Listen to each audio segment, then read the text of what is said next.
Alright everybody, welcome back. Welcome to a new Romance of the Three Kingdoms 14 playthrough. So, you know, the Hanfu was a lot of fun, but it was very short-lived. Unfortunately, we were cut down before we could get started, honestly. So, rather than play that again, we're going to do a different force. We're still going to do a scrambled map, because I'm just kind of discovering the scrambled map feature in this game that I've had, and I've been playing for so long.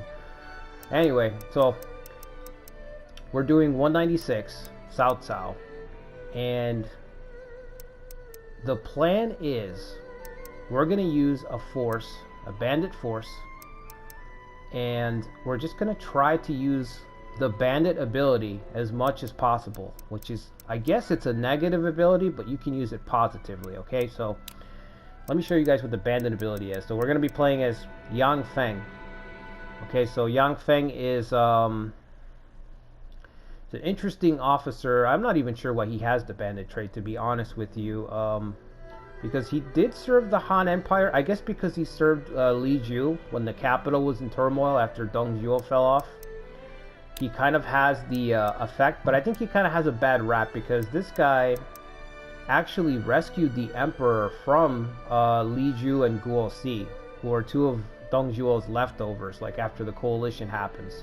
So he kind of rescues the emperor two times. He rescues them out of the clutches of Li Ju and Guo Si, and then he rescues them again from some of his own people, because some of his guys are indeed bandits. I'm thinking of Han Xian and Li Yu, especially Li Yu. Okay, Li Yu. So, okay, before I get carried away with the lore, right, with the history of it all, bandit trait. When over an area center, which is a village, at the start of the next turn, public order decreases. Okay, so, you know, bandits are gonna commit banditry. All right, you put them over villages, they start to sow chaos. They literally start to drive public order down. Okay, what this means for this game, for Romance 14, is that if public order gets low enough, as it gets lower and lower, there's a random chance that new bandit units will spawn on the map. New uncontrollable bandit units. Okay, now I may have covered this already, now that I realize I did record another video, so I might be double dipping here, but I'm not sure if I released it yet, so whether I did or I didn't, I'm going to cover it again here. So public order, as it gets lower, there's a chance of random bandits spawning. If you've played Sid Meier's Civilization, you know what I mean. When you played aggressive bandits or roving bandits, depending on which game, but when you turn up the bandit aggression, they just start spawning everywhere and they're running all over the map. That's the goal of this playthrough. Okay, we're just gonna sow chaos. Okay, there's a power vacuum. Deng Zhuo's gone. Everybody's scrambling for land. We're gonna go nuts with this trait as much as we can. So the goal is to squat over these villages, let our bandits do their thing, and cause random bandit units. Now these bandit units, we won't be able to control them. They're just going to be, as soon as they're going to spawn in and just start roving around, and they'll attack forces. They could backfire and attack us actually, so it's pure RNG whether they spawn, and it's pure RNG whether they're actually useful. Okay, you could get one unit that'll spawn with only 1,000 soldiers. You could get 3 units that spawn with 4,000 soldiers apiece. It's just, again, double RNG, right? So that's what the bandit trait does. It's red. It's got a red annotation, you know, because it's supposed to be a negative trait, I guess. But you can have fun with it. You know, there's a lot of things in this game. Romance of the Three Kingdoms 14. While it is, in a lot of ways, a number crunchers like Dream. You know, there's a lot of crunching numbers in this game if you want to do that. But once you get the basic systems down, you can pretty much just have fun with everything. You know, start tinkering with everything, just like any other strategy game, right? So it definitely does have a leaning towards more crunching and efficiency and all that. But you can find stuff like this that's just ridiculous. You know, that's just ridiculous to have fun with.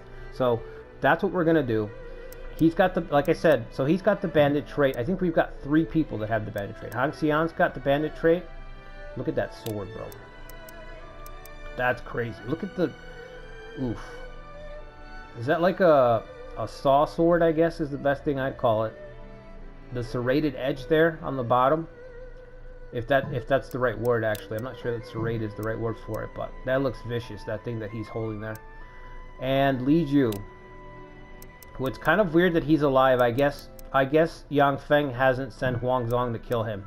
So what happens in the novel, right? Okay, so let's get into the lore here. What happens in the novel? Yang Feng escorts the Emperor to safety. And there's a huge... Oh my god, there's a crazy chapter that really highlights how far the Han Empire has fallen. Like, the Emperor's eating, like, you know, worse than beggar food, I guess is how they make it sound. Like, he's really debased himself because he's on the road, hardship, all that stuff. While they're escaping, this guy Li Ju, if I remember correctly, there's... Okay, so let me see if it's in the biography, because the biography might say it better. Yeah, there it is. His cruel actions stood out, such as cutting off the fingers of officials clinging to the boat. Okay, that right there, that's right from the novel. So, in the novel, not all of the Emperor's attendants can fit onto the boat, and they're all disembarking and leaving the shore. Some of his officials cling onto the boat. This savage right here grabs the nearest sword and starts cutting away arms and fingers to get away.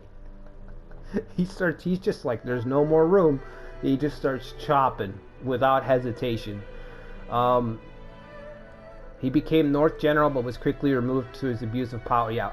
So while they're in camp, these guys are all in camp with the Emperor, and that's why we have some civil officials. This is a really great force, highly underrated. I highly recommend trying Yang Feng, although it's really difficult. I've played as him on the channel before.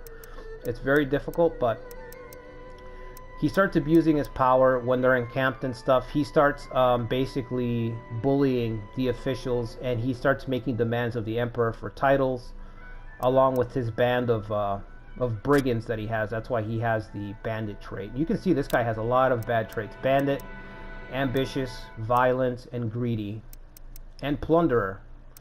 It's funny because plunderer is a positive trait. So whenever you defeat an enemy, he'll plunder the enemy to get some goods and supplies, which is nice.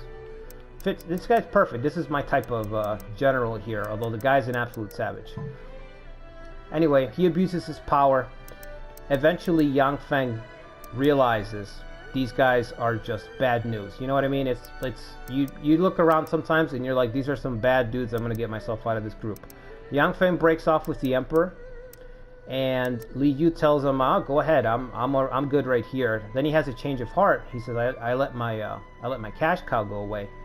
So Li Ju, Yang Feng have an out, and Li Ju tries to pretend that he's bigger than he is. He has many more people with him. Yang Feng calls his bluff, and he sends our best general on this force, Su Huang. The same Su Huang that you've probably seen in Dynasty Warriors. He works for Cao Cao later on. Yang Feng sends Su Huang, and Su Huang personally cuts down Li Ju.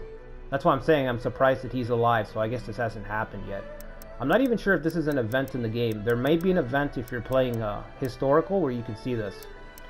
But that's when Su Huang enters. This whole chapter is all to highlight Su Huang, honestly, you know. So Su Huang, our best guy, incredible general, 89 leadership, 93 strength. Heroic, duels occur more easily. Morale of your units is less likely to decrease, so that means as a result of taking damage, he can just tank more hits before morale drops, which is great because he's going to be in the field longer. He's going to be able to sustain his morale, and then he can trigger a duel, possibly restore morale after winning the duel. Your unit will not suffer any status elements. This guy doesn't care about being hit with disorder or restrained. You know, when your supply line is cut, he doesn't care about that. Actually, I'm thinking of Composed. Composed, he doesn't care about Provoked. He can't be deceived with false information. He has a lot of protection stuff. A lot of things that just protect his unit from being hit with stuff. And he's a great fighter, basically. So this guy is excellent. He has a unique tactic, too. Expedition Ingress is his special tactic. It just deals massive damage and then it buffs defense. So this is going to be our star player on our team, at least military-wise. But again, Su Huang's going to take care of the big threats, but we're going to let our bandit boys wreak some havoc. So we have 3 guys with the bandit trait. That means we can be potentially sitting over 3 different villages at a time, as long as we can secure the funding, right? We might not be able to secure the funding right away, but as long as we can get enough to put 1 or 2 guys out, I expect us to be able to create some chaos. And then we have a lot of civil officials that are excellent. I'm not going to go through them too much, just know that they're great. We'll touch on them as we start. We have 1 created officer. Again, depending on the video, I may have talked about him already, but Su Heng, this guy, he has some of my favorite traits in this game. Okay, so his stats aren't that impressive. Strength only 81, but vigorous. The Huangzong trait. Okay, Huangzong, the 5 Tiger General. If you are above a certain age, all of your abilities go up. And your duels are favored. Okay, so he's going to be more effective at duels, and his unit abilities go up just because he's a veteran and he's been around. Okay, that's where the comparisons end with Huangzong, because this guy's pretty. I made him in mind to be just like an evil character, you know. So he has violent trait. Whether enemy or ally casualties are increased, troops are less likely to return alive. While this guy's participating in battle, there's just going to be less survivors. More attrition on both sides. I mean, I love these kinds of traits. This is what I like about Romance 14. You have positive and negative traits, and even then there's still some nuance. Notorious. Basically this means that it's hard for him to conquer areas, to suppress areas because of his reputation. People are less likely to follow him, you know, all that stuff. His reputation precedes him in a very, in a negative way. Notorious, right? Warrior. Enemy officers are more likely to be wounded or killed in action. I talked about this with the Han Fu playthrough with Huangzong. It's just more RNG basically. And it's, at least this RNG is on our side. It's not on both sides like violence, right? This is on both. This is on our side. This is just for the enemies. So again, his stats aren't insane. Okay, they're not even very good, but there is a chance that enemy officers will be wounded or killed in action, and that's what I like. I like RNG. When your supply line is cut, all of your officers' abilities are decreased. This is the Zhang Fei trait. Okay, this is the things aren't going well, I'm gonna start drinking, and that's gonna lead to me flogging my soldiers, or lead to me losing Shu Castle like Zhang Fei did. That's gonna lead to bad decisions. And so my unit abilities are just going to go down. So it's a really nice trait package. Like I said, it just tells a story. It helps to tell a story. That's what the traits let you do in this game. His abilities aren't great. They're pretty straightforward. Only 3 tactics. Again, this is just like an old brute, an old brutal general. And then our last person that we have is Nao Tora from Nobunaga's Ambition, from the crossover. I talked about her. She's just going to be hopefully just using her supportive trait to buff up our guys. Actually, what formations does she have? Snake and ring. Okay. Now Tora is going to might be able to keep up with our bandits. She'll be. Now Tora's going to find herself supporting our bandits' endeavors. You know what I mean? So that's the force. Like I said, it's a very good force. There's a lot of civil guys that just really fill a lot of things that you need in this force, but we'll cover them as we use them. Alright, so here we are. Xiaopei is our city, and I should have kept hitting the scramble button until I landed in Xiaopei, to be honest with you, because Xiaopei is a really small city.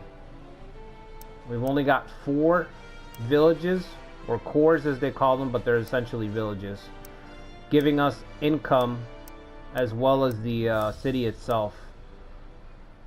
So that's not good. Although, check this out. Let me zoom out a little bit. Check this out.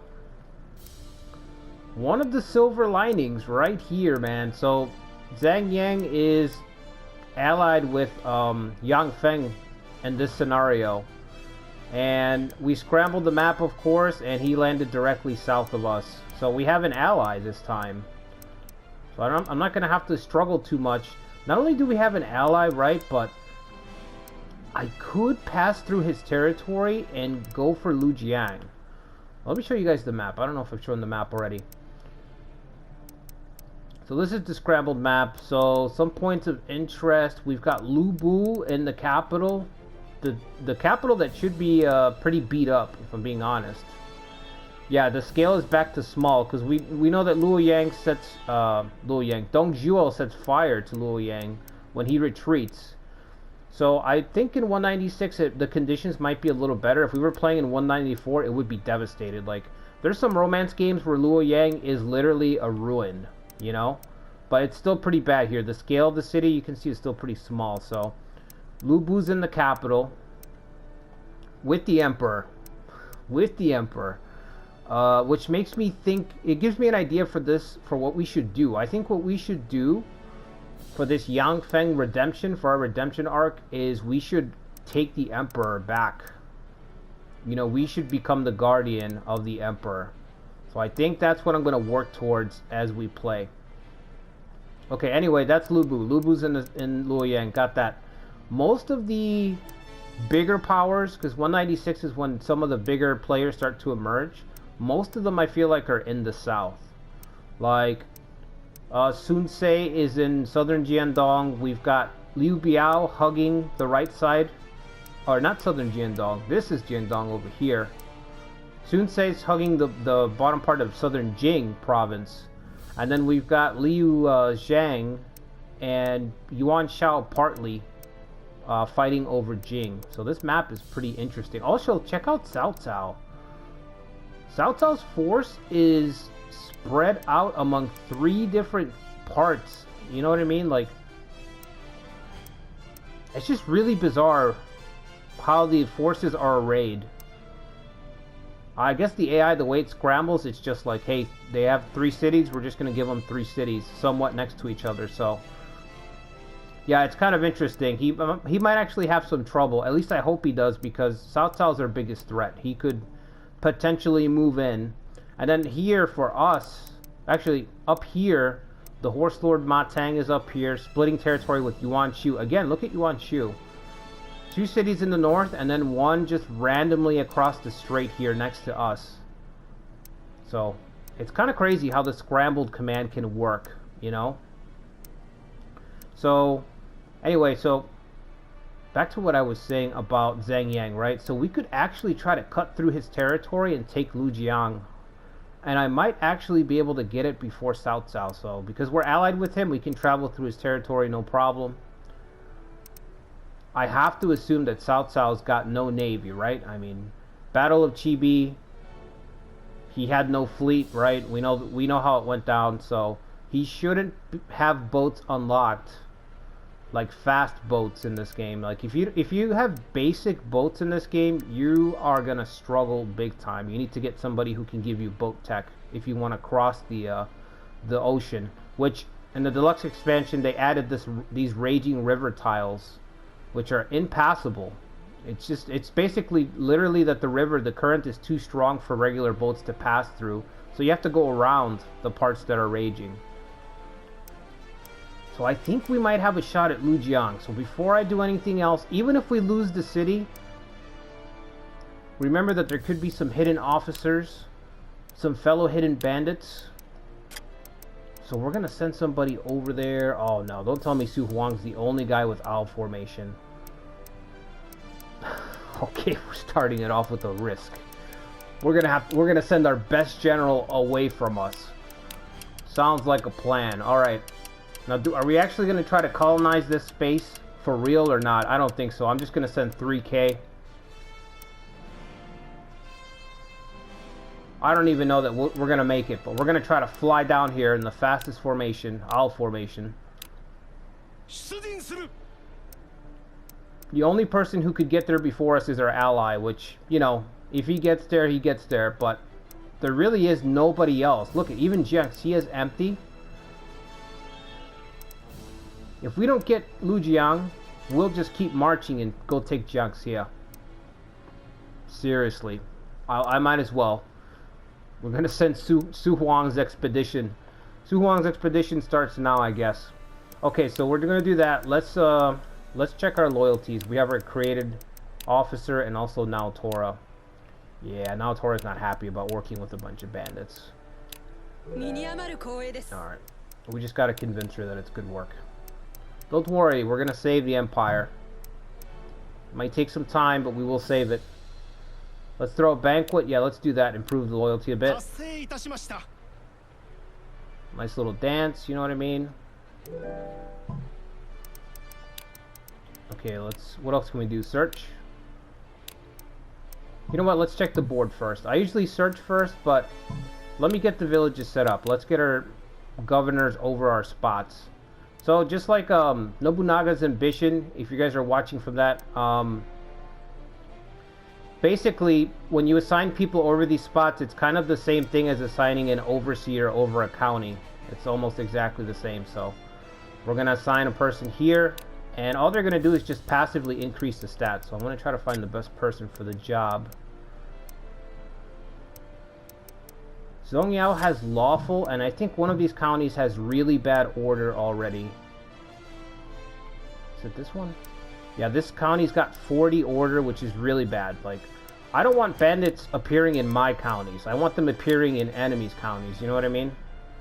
So once you go to assign a guy, it'll show you here what the relevant traits are. You could also check the chart like I did. But if you just want to see what they do, get a refresher. So we're going to put him here because he has lawful, which will increase public order a little bit quicker. Again, I don't want bandits on my home turf. I want them on my enemy's home turf, especially if I can't control them. Alright, so I'm just looking at the chart. She's popular, but I turned off placation. Popular prevents forces from stealing your counties, but I had turned that off, so I accidentally just turned off her function. Still better to have it off, in my opinion. Famous. Famous is great. It allows you to get a new area suppressed very quickly. But all these areas are starting areas, so they're already suppressed. So let's see. This guy's an agriculturalist. This guy's a minister. What does minister do? When assigned as the overseer, the costs are decreased. So it costs less to put him as an overseer. Alright. I feel like these are going to be our safest counties. So here's the thing, when you're developing these, the ones that are bordering your enemies are probably going to see war because there's going to be armies passing through them. So because our ally is here, which thank God that he is, these two counties are going to be the safe ones to develop. The other ones are going to be up in the air. We could be losing them. They could be exchanging hands several times. So I'm going to put somebody to develop the barracks to increase our soldier count. Oh, okay.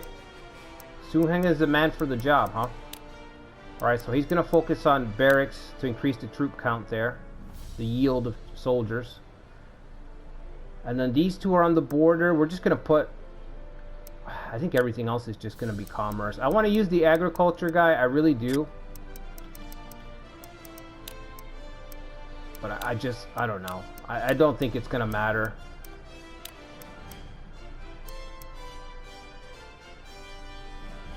Actually, this is going to work whether I put him to do agriculture or not. Okay, I thought it mattered. He gets one more point to develop it, but that's not a big enough difference. The supply income's still going to go up to 800. Let me compare that to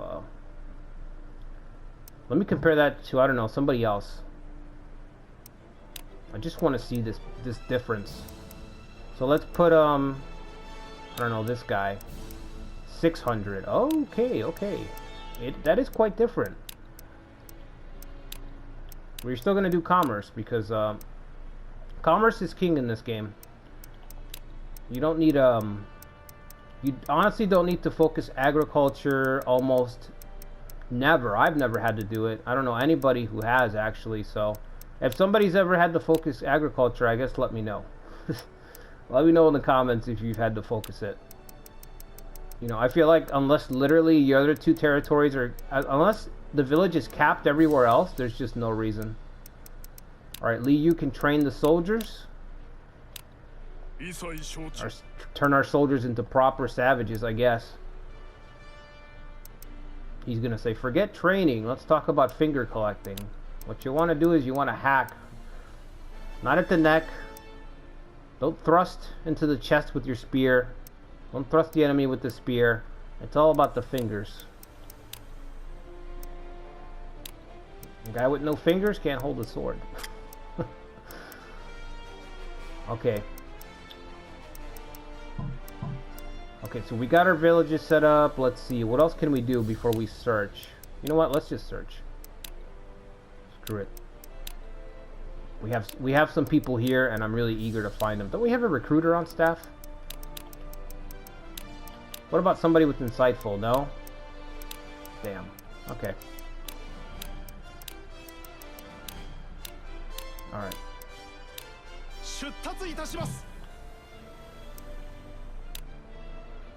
Alright, first turn. Zhang Yang is not deploying, so that's good. That'll give me a head start for Su Huang to start running down there. Oh, he is deploying. Yeah, we're not going to make it to the city.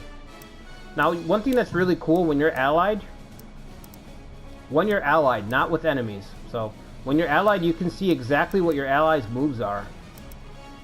See that? So you can see what his orders are. His orders are to take this, and then move back. And then this guy's heading over here. He's building a trap here, I think. Looks like a trap. And then this other guy's heading up here straight for these cores, which is going to bring him into conflict with Liu Bei. But, hey, whatever. As long as he doesn't get killed. Please don't get killed. We need you guarding the south for us. So far, he's not going for Lu Jiang. Okay, Rome and Parthia are fighting. You do get these little events that tell you what's going on outside of China with the expansion. It's nothing too crazy, though. You'll get it here under the report. I like my little advisor here. He looks like he's telling me he's just sneaking information to us. You see him? A lot of the portraits are so good. What the hell's this guy doing? Is this guy literally... Okay, well... We do have to take Xiapi. Okay? We do have to take it anyway, so... If this guy's gonna start his nonsense, that's fine, I guess. Although our best guy is out of town right now. Can you come back later? Can we start this war at another time, please?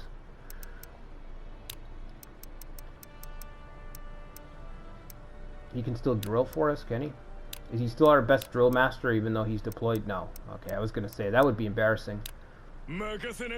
Alright, we got a bandit training the troops, drilling the soldiers. We got another bandit building up barracks. Gong Tsung Gong is pretty awful. Should be able to beat him. I don't know what the heck he's doing, but I'm not gonna let him march unimpeded like that. So let's deploy arrow formation for a little speed.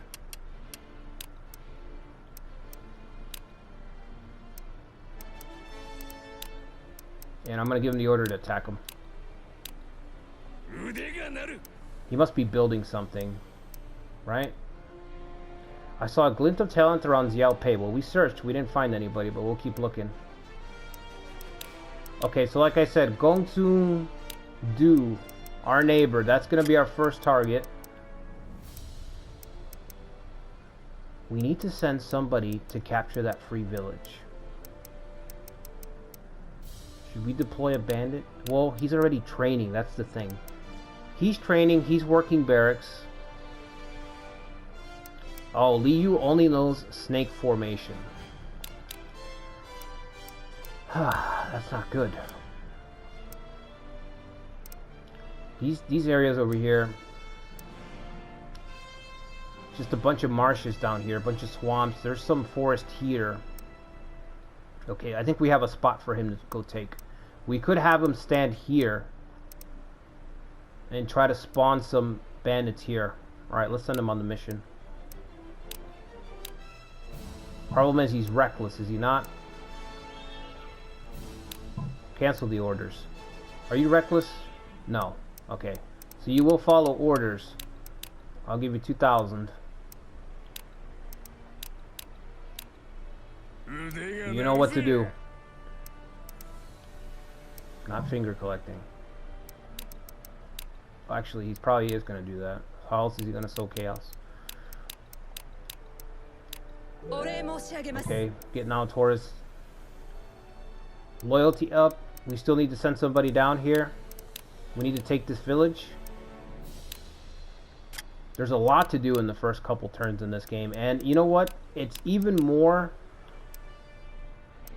There's even more pressure because it's early, number one, but because it's a scrambled map, there's a lot of pressure. That's what the Hanfu thing, that's what I learned from Hanfu, is like you have to be zeroed in the beginning, even more so than a normal playthrough. Like Liu Yu could put pressure on us, Yuan Shu could deploy against us, I don't know. When there's free territories like this tends to bring a lot of conflict. You know, the AI will start fighting over all this land grab that happens in the beginning of the game. These two cities, that's why I'm trying to get there. Like I said, I don't know what officers are down here, so I have to try. South South's already deployed. We found somebody, Susi. Ooh, I think this guy's a scholar. I think what he does is he buffs. I think this guy can buff XP. Oh, but he doesn't want to join us. Alright, well, who else did we find? Okay, this guy looks awesome. But remember, we scrambled the officers where they appear. And since we're early in the game, there's a ton of officers just hiding out in cities waiting to be discovered. So, that's why we're sending our best guy down here. Looks like he's... Oh, yeah, he's building a pitfall trap.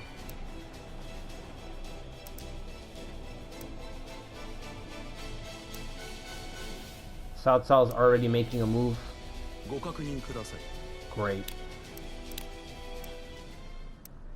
South South could be the end of our ambitions here. It's only one city, but you know what I mean? It's the best AI in the game is the South South AI. He is going after our... Yep, he is going after our village. What hex is he on? He's in a swamp. Once he gets into the woods, his stats are going to go up because of snake formation. So we have to try to catch him, but I don't know if we can. We also have a movement penalty because of the swamp. So, all right, he's going to squat there. Start lowering. Oh, it's a free port. Okay, maybe that's why. Maybe it's not all out war yet. We're going to capture this for us. And then this guy's a bandit, so...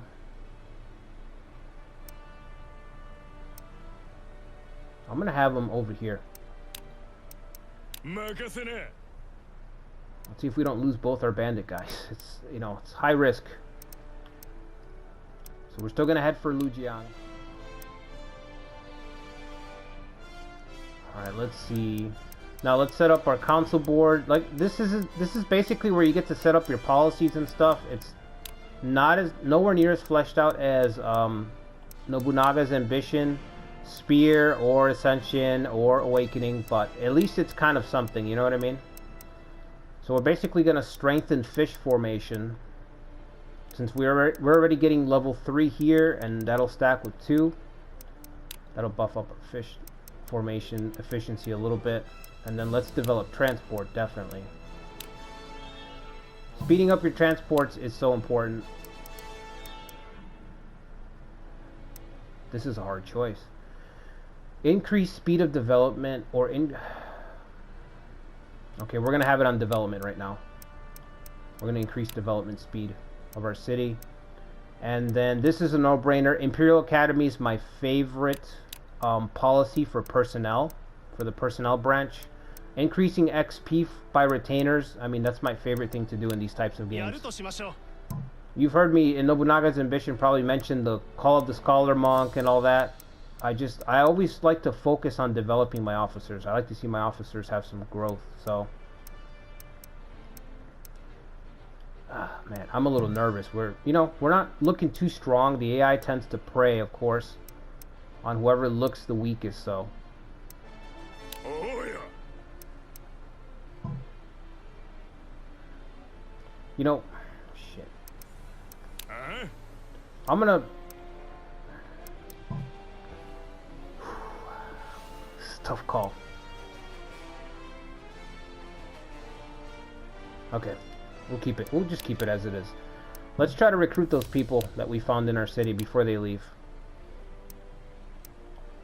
Now, is this guy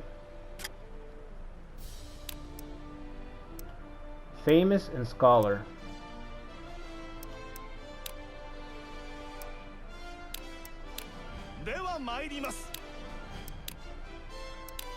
And then the other guy,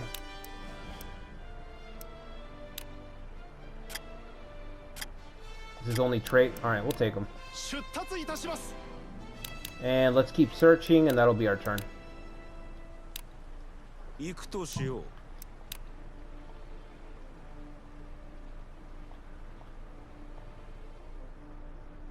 I'm not too sure how we're going to beat Gongsun-Du just yet either, because we're kind of outmanned here.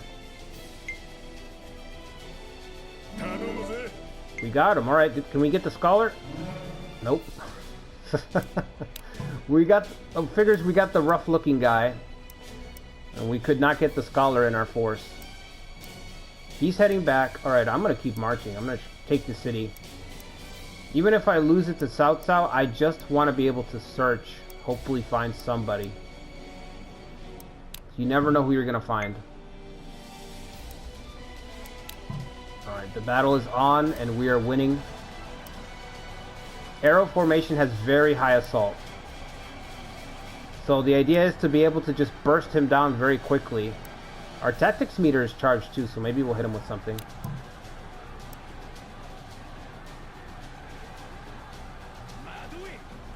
Restrain. Oh, I guess that's good, so he can't get away.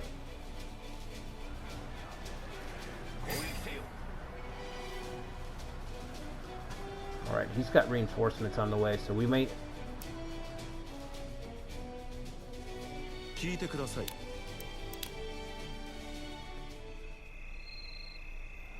You know what? Yang Feng is reckless, so I can't give him any commands.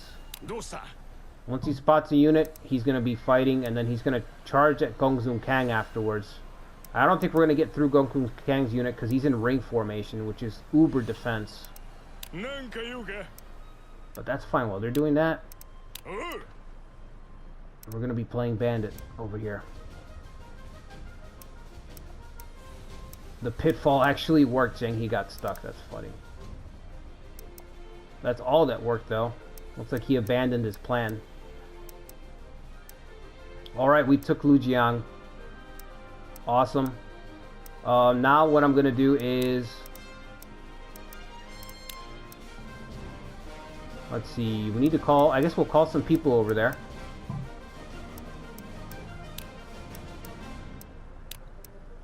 Let's summon some officers. Nobody too crazy, just a few people. Oh no, I pulled my agriculturalist. Damn it. Can you cancel? Can you cancel that order? I don't think you can. Oh well.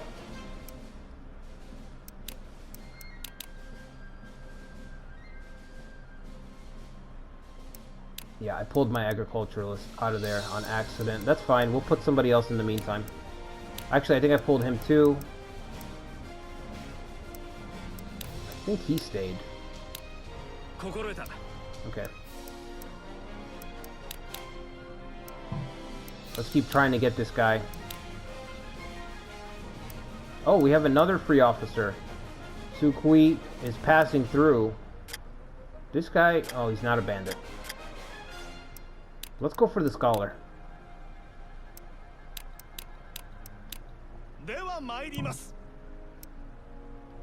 And then we've got 5 orders left. An event? Self-proclaimed emperor. Oh, Yuan Shu can become the emperor already? Alright, we'll trigger this a little later.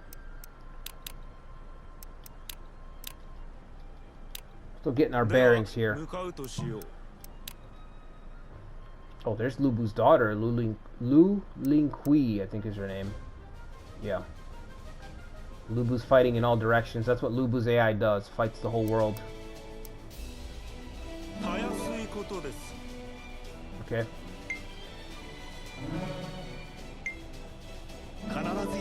Alright, we got him. We just had to send somebody that looked, we just had to send a Feller Scholar. Okay, so let's see. Cao Cao's units are driving up. We actually need to conclude our war with this guy. We need him to fight Cao Cao. I don't really want to fight. You know what I mean? Like, if Cao Cao is going to drive up there, I'd rather not fight this guy, only for Cao Cao's guys to profit. So once I rout this guy, let me unpause it. We need to head back to base. Time to enjoy my victory. Well, why are you charging off then? Now we're in trouble. The alliance between Yuan Shu and Sun Ce has dissolved. Okay. We need to get out of here. 2 units. You see that arrow pointing between them? That means that they are, because they're family. So they have affinity, which means that they're boosting each other's stats up slightly. And also, if they do tactics, there's a chance that they'll do more damage. You know, they could get a chain tactic off. I'm going to give them the order to retreat. Thankfully, that actually overrides. Damn, he deployed somebody. Alright.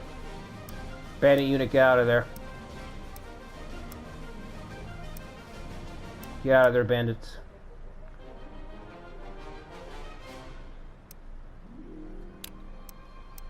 Alright, let's have Su Huang begin searching here.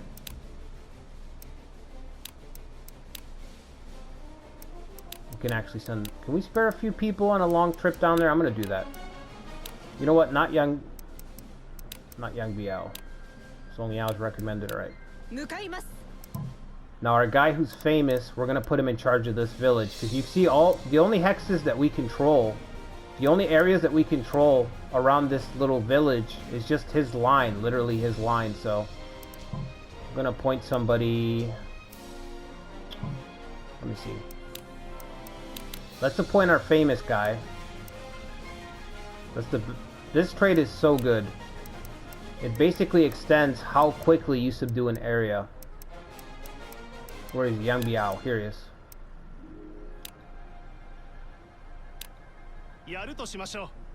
So he's going to be able to very quickly get the counties for us.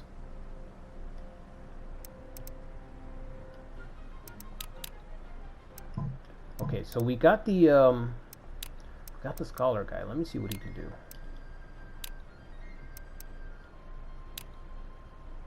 What's your doctrine? Yes, he does have Imperial Academy, so we could stack Imperial Academy. Give us more XP. This is awesome, dude. +4, +3, so we're at 7. The XP gains, they are coming. And we have that free guy there. I guess I'll take him. I mean, we do need to fill out the roster, I guess. I feel like this one city is going to be overcrowded, but... Oh, he's all the way in Lujiang. Never mind.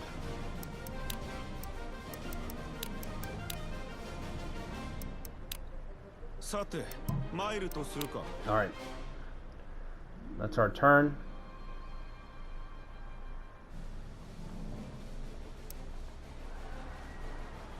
Let's see if our guys can get out of here. They both got to withdraw.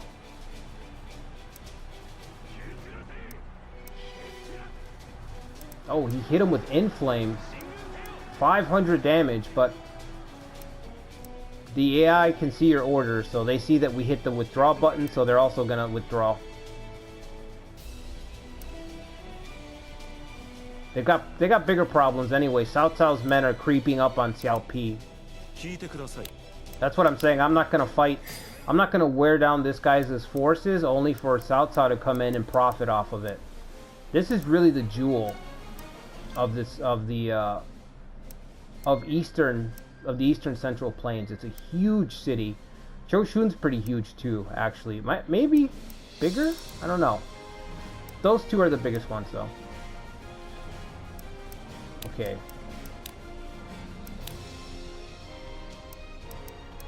Suge Jin has joined Kong Rong. It's kind of crazy because you'll see some people join places that are unexpected. Okay, you know what, guys? I'm going to wrap it up here. I don't want these videos to carry on too long, so I'm just going to wrap it up here. And we will pick this up on the next part. So I hope you guys enjoyed it. I hope you guys are enjoying this run. If you have any ideas, let me know. I know there's some people that have definitely played 14 that are on the following the channel, so let me know what you guys think. Let me know any strategies or anything that I'm overlooking already. And if you haven't played Romance 14, like I said, I'd recommend giving it a shot. It is pretty good. There's a lot of stuff to it, so we'll continue this run. Like I said, I'm going to try to do one upload a week, maybe two. It just kind of depends on how fast the editing gets done. But yeah, make sure you guys hit the like button. Subscribe to the channel if you haven't already. We're gonna continue this run. We're gonna have a lot more Nobunaga's Ambition Awakening run on the channel, of course. And yeah, I'll see you guys on the next one. Till then, take care.